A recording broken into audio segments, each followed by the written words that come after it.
Bonjour à toutes et à tous. Aujourd'hui, nous allons étudier l'œuvre de Miguel Chevalier sur Nature, paradis artificiel. Tout d'abord, de quoi s'agit-il? Il s'agit d'une installation numérique. Le spectateur entre dans une pièce dans laquelle sont projetées sur les murs des plantes imaginaires. Intéressons-nous au processus de création. L'artiste crée un logiciel qu'il appelle Surnature. Dans ce logiciel, nous trouvons 18 graines virtuelles. Chaque graine a ses propres propriétés et va faire pousser une plante virtuelle unique. Les couleurs, les formes, les durées de vie et aussi le temps de pousse est différent pour chacune des plantes. Toutes ces graines forment une sorte de jardin virtuel et grâce à l'algorithme, ce jardin va évoluer, un peu comme quand on change de saison.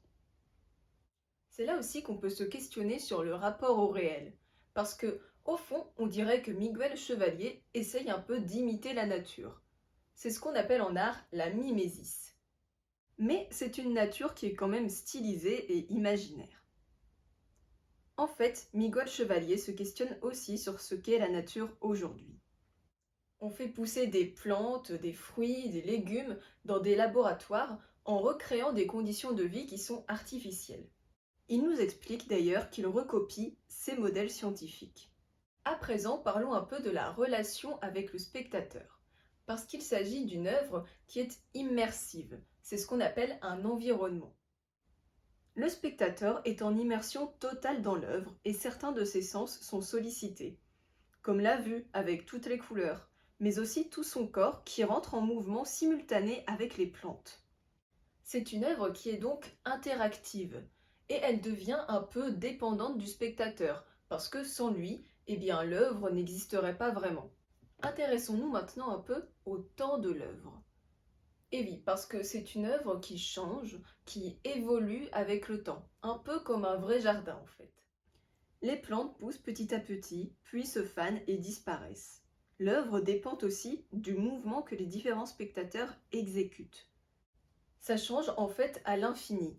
On pourrait aller voir cette œuvre 100 fois, elle ne serait jamais la même. On peut la qualifier de génératif, c'est-à-dire qu'elle se génère, elle se crée toute seule. Le questionnement du bac auquel est rattachée cette œuvre est nature à l'œuvre.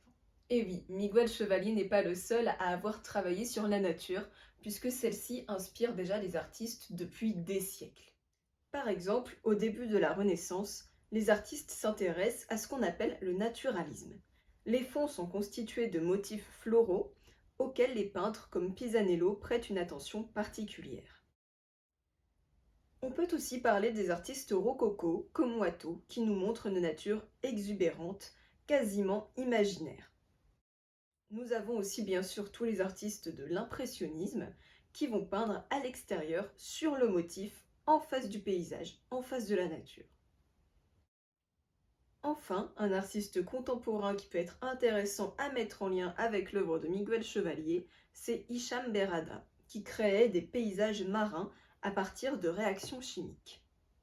Voilà, c'est tout pour cette vidéo, je vous remercie de m'avoir écouté et à bientôt.